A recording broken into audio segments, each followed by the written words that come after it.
이니스프리 하면 떠오르는 이미지가 있죠. 자연주의, 초록, 녹차밭, 제주.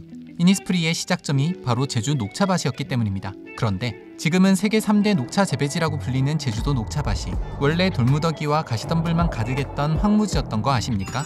그런 곳을 직접 개간해서 녹차밭으로 바꿔놓은 사람이 바로 태평양, 현 아모레퍼시픽의 창업주 고 서성환 회장입니다. 그가 일궈낸 결과물이 제주 녹차밭이라면 그 과정에는 개척, 탐험, 도전 정신이 있었는데요. 2023년 이니스프리는 이러한 정체성을 담은 새 광고 영상을 공개했습니다. 장원영과 민규를 모델로 하여 무한한 대자연에 대한 개척, 탐험, 도전 정신이 담긴 새로운 이니스프리 섬, 더 뉴 아일로의 세계관 확장을 한 것이죠. 녹차밭에서 새로운 섬으로 가기까지 어떤 과정을 거쳐왔는지 국내 최초 고효능 자연주의 뷰티 브랜드 이니스프리에 대해 알아보겠습니다.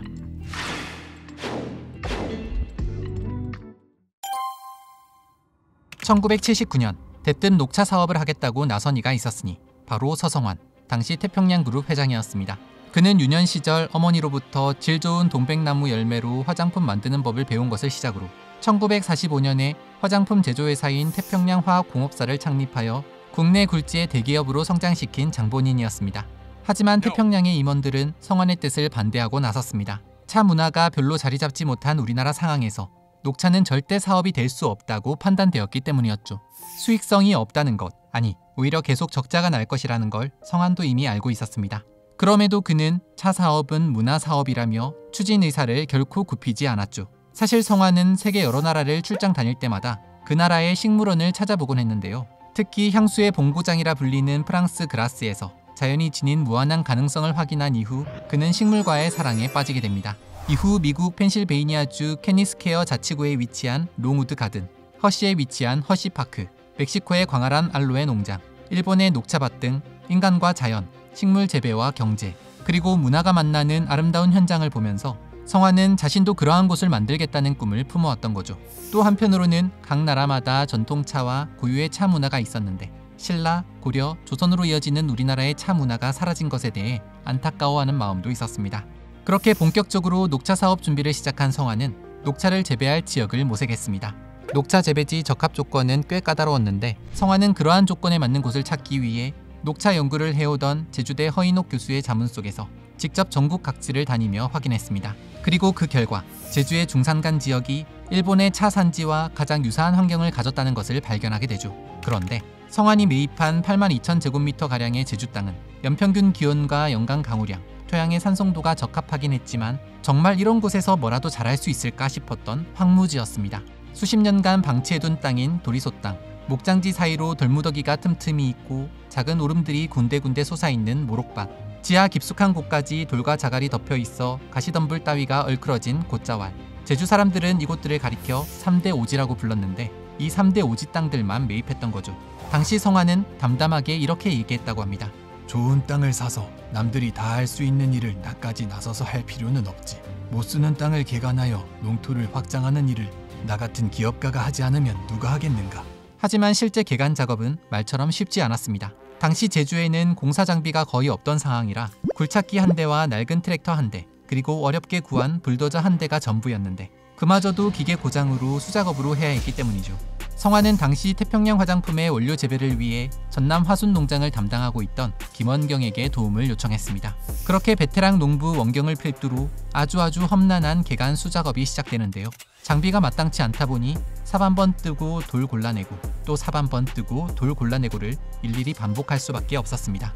그럼에도 이곳에 자라날 녹차나무를 생각하며 이들은 묵묵히 땅을 일구었다고 합니다. 1980년 2월 돌무더기가 가득했던 황무지는 1년 정도의 시간 동안 흙밭으로 변해 있었는데요. 성환은 이곳에 녹차 종자씨와 묘목을 함께 심었습니다. 3년의 시간이 흘러 1983년 마침내 그는 처음으로 찻잎을 수확하게 되는데 이곳이 바로 지금의 제주 돌송이 차밭입니다. 1997년 3월 성환의 둘째 아들 서경배가 태평양 대표이사 사장에 취임했습니다. 이후 경배는 급성장하던 마트 시장을 겨냥하여 1998년부터 신규 뷰티 브랜드의 개발을 시작하게 되는데요. 당시 사람들은 밀레니엄에 대한 기대와 흥분으로 들떠있기도 했지만 바쁜 일상에 지쳐 자연의 아름다움과 소박함을 꿈꾸기도 했습니다. 경배는 바로 이 점을 주목하며 피부도 자연의 일부라는 개념에서 출발해 자연의 물과 성분으로 만든 순수하고 깨끗한 자연주의 화장품을 만들기로 결정하게 되죠. 첫 시작은 민트와 라벤더, 캐모마일 등의 허브 추출물로 자연의 에너지를 피부 깊숙이 전달하여 피부를 촉촉하고 건강하게 가꾸는 제품을 개발하기로 했습니다.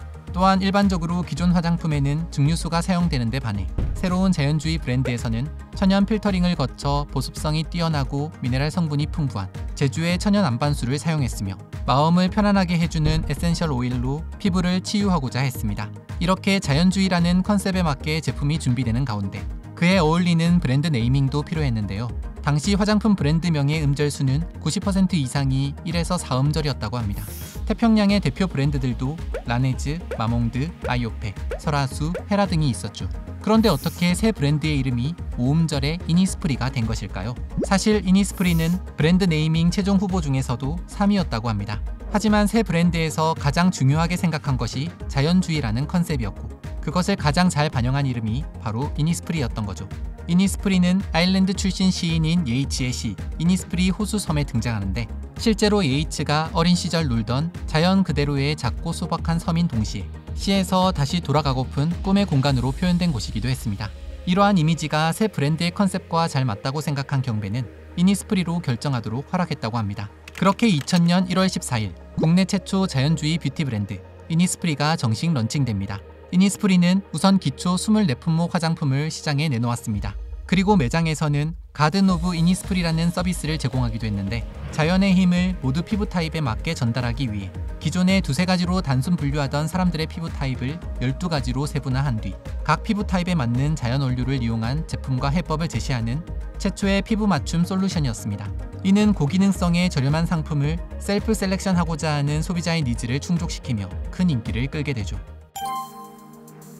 이니스프리를 성공적으로 런칭한 경배는 우리만의 원료, 우리만의 자연주의가 뭐가 있을까 하는 또 다른 고민을 시작했고 고민 끝에 답을 찾았습니다. 그렇게 찾던 이니스프리만의 원료, 이니스프리만의 자연이 가장 가까운 곳에 이미 존재하고 있었기 때문이죠. 1979년 이후 20년 넘는 시간 동안 성화는 제주 3대 오지 땅을 녹차밭으로 갖고 왔는데 그러다 보니 돌송이 차밭, 서강 차밭, 한남 차밭에 이르는 330만 제곱미터 규모의 보설록 유기농 차밭이 이니스프리 곁에 펼쳐져 있었던 겁니다.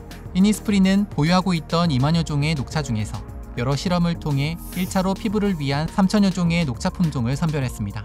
이후 그 3천여 종을 다시 하나하나 연구실에 심어 연구를 진행했는데요. 그중 피부에 가장 좋은 효능을 발휘하는 단 하나의 품종을 찾기 위해서였죠. 15년에 걸쳐 수많은 실험과 연구를 거듭한 결과 2018년에 이니스프리는 오직 피부만을 위한 녹차 품종인 장원 2호 뷰티 그린티를 개발하는 데 성공했습니다. 참고로 장원은 서성환의 호인데요. 2015년에 장원 1호를 앞서 개발했지만 아쉽게도 열성 형질이 발현되고 말았다고 합니다. 하지만 포기하지 않은 덕분에 이니스프리는 장원 2호를 개발할 수 있었던 거죠. 장원 2호 뷰티 그린티는 가장 보편적인 녹차 품종인 야부기다보다 보습 기능을 하는 아미노산과 대안인 성분, 항산화, 항노화 기능을 하는 카테킨 성분이 1.5에서 2배가량 높았는데요. 이렇게 개발된 뷰티 그린티가 현재 이니스프리 그린티 라인의 메인 수분 원료로 적용되어 있습니다.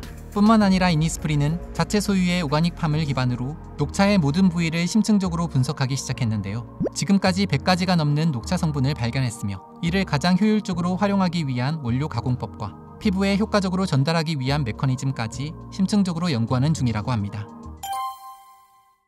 처음 브랜드 네이밍을 할 때부터 이니스프리 섬은 브랜드의 정체성이 담긴 세계였습니다.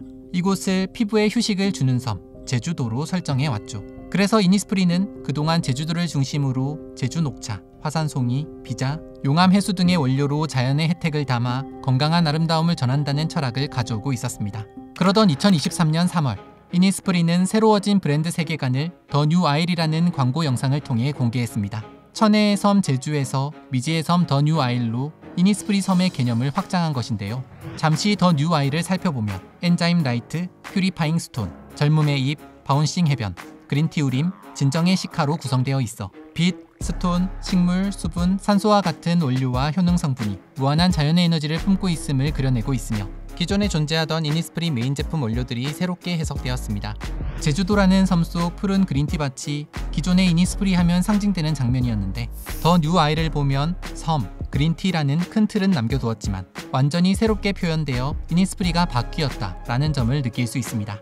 제주도가 아닌 더 뉴 아일이라는 미지의 섬, 그린티 밭이 아닌 그린티 우림으로 표현된 점이 대표적이죠. 게다가 새로운 원료에 대한 가능성까지 열어둠으로써 무한하게 확장 가능한 세계관으로 설정한 것으로 보입니다. 그리고 2023년 4월 새로운 이니스프리 섬을 배경으로 한 첫 신규 제품의 출시와 함께 이 세계관에 대한 확장된 내용을 광고 영상으로 공개했습니다. 바로 비타C 그린티 엔자임 잡티 토닝 세럼입니다. 더 뉴 아일 영상의 스피노프성 영상으로 장원영이 존재했던 같은 그린티 우림에서 영상이 시작되어 스토리가 이어집니다. 그린티 우림에서 그린티 엔자임 포뮬러를 발견한 장원영은 그린티 엔자임과 함께 하늘로 떠오르고 이때 비타C 포뮬러와 함께 떠오른 또 다른 모습의 장원영을 만나게 되죠. 이렇게 만난 두 포뮬러는 시공간이 뒤틀리는 듯 뒤섞이며 빛나는 섬의 반딧불이 역할을 하는 뉴 포뮬러로 바뀌게 됩니다. 이는 앞서 역사에서도 느껴지듯 녹차 연구의 진심인 이니스프리가 새롭게 녹차에서 발견한 원료인 그린티 엔자임과 비타민C를 새롭게 조합함으로써 비타C 그린티 엔자임이라는 뉴 포뮬러가 탄생하는 과정을 두 명의 장원영을 등장시켜 도플갱어 컨셉으로 풀어낸 것인데요. 비타민C와 그린티 엔자임 두 원료의 만남으로 잡티와 필링을 한 번에 케어한다는 것을 표현하고자 했다고 합니다. 제품 광고 영상임에도 기존의 전형적인 광고 영상과는 달리 제품이 마지막에만 잠깐 등장한다는 점에서 새로워진 세계관을 표현하고자 하는 이니스프리의 의지가 느껴지는데요. 앞으로 공개될 이니스프리의 제품들을 이 세계관 속에서 어떻게 표현해낼지 기대가 됩니다. 끝으로 구독자들을 위한 이벤트가 준비되어 있는데요. 이니스프리의 신규 광고 영상에 대한 감상평을 댓글로 남겨주시고 더보기란에 있는 구글 폼에 응모해주시면 추첨을 통해 10분에게 선물을 보내드리도록 하겠습니다. 이상 이니스프리에 대해 알아봤습니다.